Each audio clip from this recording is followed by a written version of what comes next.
ओम नमः शिवाय। जय माता पार्वती। हर हर महादेव। फ्रेंड्स, आज की वीडियो में मैं संतान सप्तमी की बहुत ही सरल विधि आपके साथ शेयर करूंगी। भाद्रपद मास के शुक्ल पक्ष की सप्तमी तिथि को संतान सप्तमी का व्रत किया जाता है। मुख्य जो पूजन होता है वो मिट्टी की मूर्तियों से किया जाता है। लेकिन अगर आप मिट्टी की मूर्तियां बनाना नहीं चाहते, आपके पास जो भी स्वरूप है, भोलेनाथ, माता पार्वती और गणेश जी का फोटो या मूर्ति, उसको हम चौकी पर विराजमान करेंगे तो उसी से आप पूजन कर सकते हैं। तो चलिए वीडियो शुरू करते हैं। तो सबसे पहले हम चौकी लगाएंगे। चौकी पर हम पीले या सफेद रंग का आसन बिछाएंगे। उसके बाद हम भोलेनाथ, माता पार्वती और गणेश जी का पूजन करेंगे। थोड़े से फूलों का आसन देते हुए मैंने माता पार्वती, शिव शंकर और गणेश जी को विराजमान कर लिया है। मेरी फोटो में यहाँ पर गणेश जी साथ में है, इसलिए मैं गणेश जी की अलग से स्थापना नहीं करूंगी। उसके बाद हमें मोली के 7 धागे लेने हैं और इसमें 7 गांठ लगानी होती है। ये हमें उसी समय बनाना होता है जब हम पूजा करेंगे। तो चौकी पर बैठकर हम सबसे पहले डोरा बनाएंगे। कहीं कहीं पर तो चांदी का कड़ा भी बनवाया जाता है। जिनके पास चांदी का कड़ा नहीं होता, वो इस तरह से मोली के 7 धागे लेते हैं और उसमें 7 गांठ लगाकर इसका भी हमें पूजन करना होता है। इसको हम चौकी पर रख देंगे। अगर आप पहली बार पूजन कर रहे हैं तो आप इस तरह से मोली से धागे में गांठ लगाकर उसका पूजन करें। अगले साल आप कड़ा बनवा लें। तो इस प्रकार मैंने गांठ लगाकर, जो मैंने कलावा बनाया है इसमें गांठें लगाकर इसको रख दिया है। इसका भी हमें पूजन करना होता है। भाव स्वरूप जल के छींटे देते हुए हम सभी को स्नान करा लेंगे, शुद्धिकरण कर लेंगे। उसके बाद हम जनेऊ समर्पित करेंगे गणेश जी को, भगवान शिव शंकर को और माता पार्वती को हम लाल रंग की चुनरी ओढ़ा देंगे। अगर आपके पास चुनरी है तो चुनरी ओढ़ा दे, नहीं तो आप कलावा भी ओढ़ा सकते हैं। उसके बाद थोड़े से फूलों का आसन देते हुए हम देसी घी का दीप प्रज्वलित करेंगे। देसी घी नहीं है तो आप तिल के तेल का दीपक भी प्रज्वलित कर सकते हैं। उसके बाद सबसे पहले हम गणेश जी को और शिव शंकर को चंदन से तिलक करेंगे और दिए का, साथ में डोरे का पूजन भी हम साथ साथ कर लेंगे। उसके बाद माता पार्वती को और गणेश जी को हम रोली से तिलक करेंगे।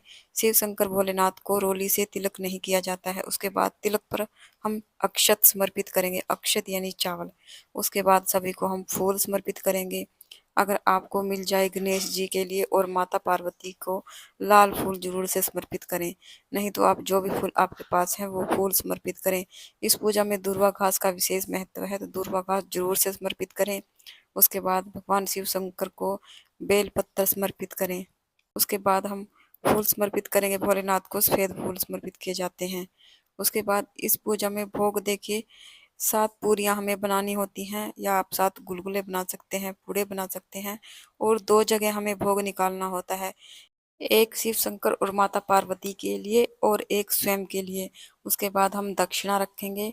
दक्षिणा पूजा में रही कमियों को पूरा करती है, यथासंभव हम दक्षिणा रखेंगे। उसके बाद माता पार्वती को हम सुहाग की सामग्री समर्पित करेंगे। हो सके तो आप 16 श्रृंगार समर्पित करें। अगर 16 ना कर पाए तो 5 या 2 चीजें जरूर से समर्पित करें। धूप दिखाएंगे। उसके बाद एक जल का लोटा और हाथ में फूल या चावल लेकर हम संतान सप्तमी की व्रत कथा सुनेंगे। कथा का वीडियो मैंने अपने दूसरे चैनल पर अपलोड कर दिया है, आप वहां से कथा सुन सकते हैं। अगर यहाँ पर कथा कहेंगे तो वीडियो ज़्यादा लंबा हो जाएगा।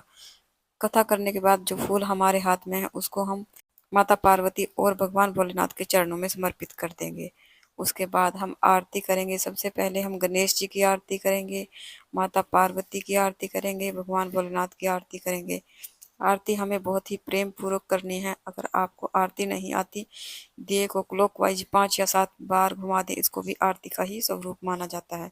उसके बाद ये डोरा है, इसको हम अपने हाथ में इस तरह से बांध देंगे। कम से कम 1 दिन के लिए जरूर से ये डोरा बांध कर रखें अपने हाथ में। इस प्रकार हम इसको हाथ पर बांध लेंगे।